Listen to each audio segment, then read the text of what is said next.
नमस्कार मेरे प्यारे साथियों, एजुकेशन एक्सप्रेस में एक और बार आप सभी का स्वागत है। दोस्तों, आप देख पा रहे होंगे कि कल एक शाम में 12 तारीख शाम के समय में एक नोटिफिकेशन आया हमारे सामने और उसके अंतर्गत एक चीज़ थी कि निदेशालय ने जो लंबित कार्यग्रहण नियुक्तियों के संबंध में शासन सचिव को एक लेटर लिखा है और उसमें क्या क्या बातें रखी गई है अपन देख लेते हैं। तो अब इस वीडियो के अंदर उन लोगों के लिए बहुत अच्छी खबर है जिनका सिलेक्शन हो चुका है और नियुक्तियां बाकी रह गई आचार संहिता के चलते। और आचार संहिता के चलते किसी का जिला आवंटन हो गया तो नियुक्ति के आदेश बाकी है, बहुत सारी चीज़ें बाकी है। जैसे हो सकता है पदस्थापन बाकी हो या बहुत सारी चीज़ें बाकी हो, तो वो लोग चिंतित हो गए कि यार अभी 6 महीने और आगे पीछे चले जाएंगे। ऐसा कुछ भी नहीं है। निदेशालय ने आपके लिए एक लेटर लिख लिया है शासन सचिव को और बहुत जल्दी ये चीज़ें प्रक्रियाधीन है जिनका कार्य संपन्न होगा और ये लोग सभी आपको नियुक्ति तक ले जाएंगे। ठीक है, तो उसके लिए क्या क्या चीज़ें थी आपको मैं समझा देता हूँ। इसका मतलब क्या है, सबसे पहले हम पढ़ लेते हैं इसका विषय क्या है। विभाग ने विभिन्न पदों पर प्रक्रियाधीन नियुक्तियों के अंतर्गत जिला आवंटन, जिला व मंडल आवंटन उपरांत नियुक्तियां, पद स्थापन आदेश पश्चात नव नियुक्त अभ्यर्थियों को कार्य ग्रहण करने की स्वीकृति प्रदान करवाने के बाबत। ठीक है, ये निदेशालय ने लिखा है शासन सचिव जी को। तो अपन देख लेते हैं इसमें क्या है। सबसे पहले भर्ती इसमें डाली है L1 और L2 की जो सीधी भर्ती थी 2022 वाले, उसके अंतर्गत कितने लोग कहाँ अटके हुए हैं ये सारी बातें आप पढ़ सकते हैं ऊपर जो लिख रखा है। लेकिन उसके नीचे मैं पद नाम बता देता हूँ। L1 व L2 का जो है जिला आवंटन हो चुका है 556 जनों का, लेकिन इनकी नियुक्ति नहीं हुई। तो वो लोग कितने लंबित है इधर पढ़ देना, लंबित प्रकरणों की संख्या है। ठीक है, और उसके बाद जिला आवंटन हो चुका 556 जनों को, लेकिन इनका नियुक्ति नहीं है, आदेश आया नहीं।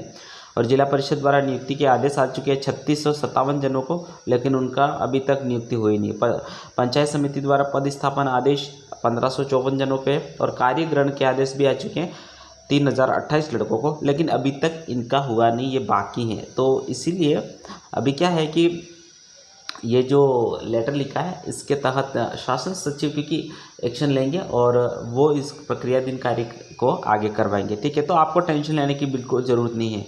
थोड़े दिन में ही आपका सारे कामों को निपटते हुए आपको नियुक्ति मिल जाएगी और आप कार्य ग्रहण भी कर पाएंगे।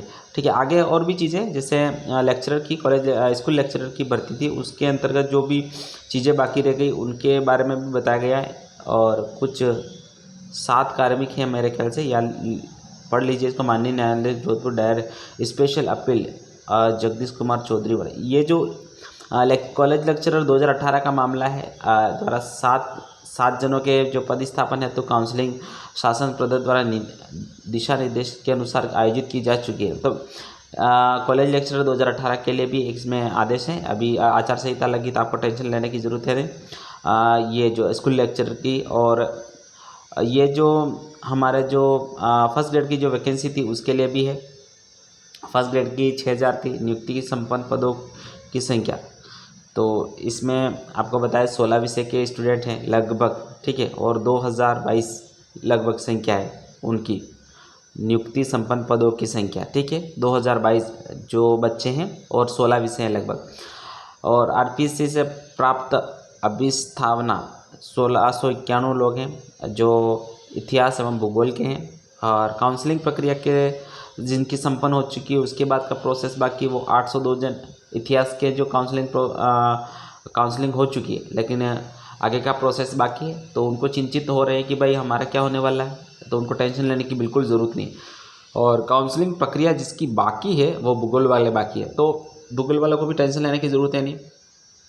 अभी लेटर लिख लिया गया है, थोड़े दिन बाद आपका भी कार्य वापस से शुरू हो जाएगा। और RPSC के जो शेष अभी 1883 इनकी ये स्थिति यहाँ पे पड़ी हुई, तो उनके लिए भी लेटर लिखा। मतलब लगभग 6000 पोस्ट थी, 6000 पोस्टों के लिए शासन सचिव जी को इसके बारे में मतलब बता दिया गया कि ये चीज़ें यहाँ पर पड़ी है और इसका कार्य जल्दी से शुरू करवाया जाए। ठीक है, उसके बाद आप देख लो तो सेकंड ग्रेड की बात करें तो इसमें 9760 पोस्ट थी और इसमें जो RPSC से प्राप्त अभिस्थापना मतलब 918 गणित विषय के हैं। और काउंसलिंग प्रक्रिया जिनकी हो चुकी है वो मैथ्स वालों की हो चुकी है और अभी नियुक्ति के आदेश लंबित है तो उनको नियुक्ति मिली नहीं है। तो जो आचार संहिता लगी हुई है तो सेकंड ग्रेड वालों को भी टेंशन लेने की ज़रूरत नहीं है, तो उनके भी जल्दी से प्रक्रिया हो जाएगी। गणित वालों को भी जल्दी से नियुक्ति, और बाकी बहुत सारी चीज़ें बाकी है, 8,842 पोस्ट वाले बाकी। तो जब मैथ वालों के लिए चीज़ें सही होगी तो बाकी सबके लिए भी चीज़ें सही हो जाएगी, और सबकी नियुक्तियाँ भी आचार संहिता में हो जाएगी, आपको टेंशन लेने की ज़रूरत है नहीं।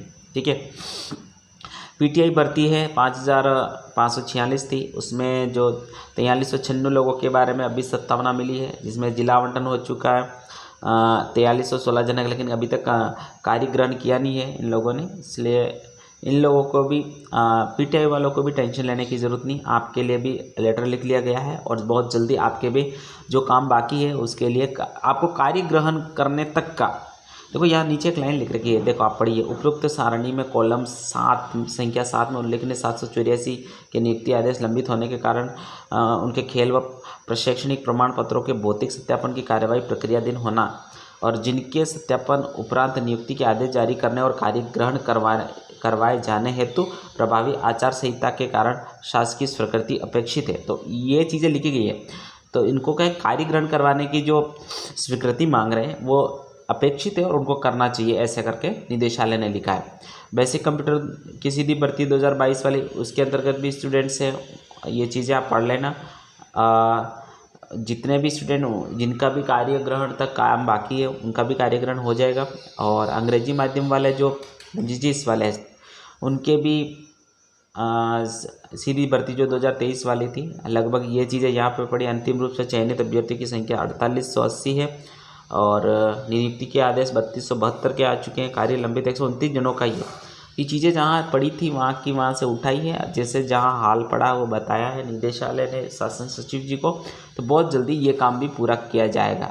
तो जो भी जिस भर्ती से है वो उस भर्ती से टेंशन नहीं लेना कि भाई आचार संहिता लगी अभी क्या होगा हमारे साथ। तो कुछ चीज़ें यहाँ जानने की है, अपन देख लेते हैं। उपयुक्त उल्लिखित वस्तु स्थिति के अनुसार प्रभावी आचार संहिता के कारण विद्यार्थियों के हित में विभिन्न स्तर के रिक्त पदों को भरे जाने हेतु निम्नानुसार शासकीय स्वीकृति अपेक्षित है। तो इन्होंने क्या अपेक्षा रखी है निदेशालय ने, देख ले। चिकित्सा प्रमाण पत्र, शैक्षणिक योग्यता सत्यापन इत्यादि कारणों से जिनके नियुक्ति पदस्थापन आदेश लंबित है उनकी संख्या है 7621। ठीक है। उक्त समस्त अभ्यर्थियों के नियुक्ति पदस्थापन आदेश जारी किए जाने के तत्पश्चात कार्य ग्रहण करने की स्वीकृति वांछित है। उसके साथ ही जिन अभ्यर्थियों की काउंसलिंग प्रक्रिया संपन्न हो चुकी है उनकी संख्या 1702 है, और उक्त समस्त अभ्यर्थियों की नियुक्ति के आदेश किए जाने तत्पश्चात कार्य ग्रहण की स्वीकृति भी वांछित है। तो और जिन अभ्यर्थियों की अंतिम रूप से चयन उपरांत भर्ती एजेंसी द्वारा विभाग की अभिस्तावना प्रेषित की जा चुकी है उनकी संख्या 1094 है। उक्त समस्त अभ्यर्थियों के जिला आवंटन व तत्पश्चात काउंसलिंग के माध्यम से नियुक्ति आदेश जारी किए जाने और तत्क्रम में कार्य ग्रहण करने की स्वीकृति भी वांछित है। जिन पदों के संबंध में भर्ती एजेंसी द्वारा अंतिम परीक्षा परिणाम की घोषणा की जा चुकी हो और की जानी है, देखो ये पॉइंट पढ़ना। जिन पदों की समस्त भर्ती एजेंसी द्वारा अंतिम परीक्षा परिणाम की घोषणा की जा चुकी है की जानी है उनमें विभाग की नियुक्ति हेतु प्रेषित किए जाने वाले अभ्यर्थी की संख्या 10,725 है। तो उक्त अभ्यर्थियों के मंडल आवंटन वरिष्ठ अध्यापक के काउंसलिंग द्वारा नियुक्ति आदेश किए जाने और तत्क्रम कार्य ग्रहण करने की। तो देखो सेकंड ग्रेड वालों के लिए सारी बातें लिखी है, जिसके मतलब अगर रिजल्ट भी नहीं आया तो भी उसके बारे में भी लिख रखा है। तो आपको सारी चीज़ें समझनी है। आचार संहिता का इस पर कोई प्रभाव नहीं पड़ता। आचार संहिता का मतलब ये होता है कि हर जो राजनेता हैं वो कोई आदेश नहीं ले सकते हैं, वो कोई निर्देश नहीं दे। बाकी जो संस्था है आरपीएससी है, आरएसएसबी है, ये सब काम करते रहेंगे, इनके काम है तो उनके लिए लिख रखा है। ठीक है। प्रभावी आचार संहिता के कारण जिन अभ्यर्थियों के द्वारा नियुक्ति संबंधी समस्त औपचारिकता पूर्ण होने के बावजूद कार्य ग्रहण नहीं किया जा चुका उनकी संख्या 3157 है। तो उक्त समस्त अभ्यर्थियों को नव नियुक्ति पद स्थापन विद्यालय के कार्य ग्रहण की स्वीकृति वांछित है। बहुत सारी बातें निदेशालय ने लिख रखी, बहुत अच्छी बात है और ये अच्छी खबर है सारे स्टूडेंट वर्ग के लिए जिन्होंने सिलेक्शन ले लिया और उनका पद स्थापन नहीं होता उनको वो चिंतित जरूर हुए होंगे, लेकिन अब चिंता करने की ज़रूरत नहीं है क्योंकि निदेशालय ने लिख दिया है आपके लिए लेटर और बहुत जल्दी आपका कार्य भी फिर से शुरू हो जाएगा। तो दोस्तों उम्मीद करता हूँ ये वीडियो आपको बहुत पसंद आई होगी और जिनको लगा कि आपके जो काम रुक चुके थे वो वापस होने वाले हैं तो ज़रूर इस वीडियो को लाइक करें और शेयर ज़रूर करें। चैनल पर पहली बार आए तो please press the bell icon और हाँ सब्सक्राइब भी कर लीजिए ताकि आने वाले शिक्षा से जुड़े सारी खबरें मैं आपके लिए समय समय पर लाता रहूँ। मिलते हैं एक नए वीडियो में, तब तक के लिए शुक्रिया। जय हिंद, जय भारत।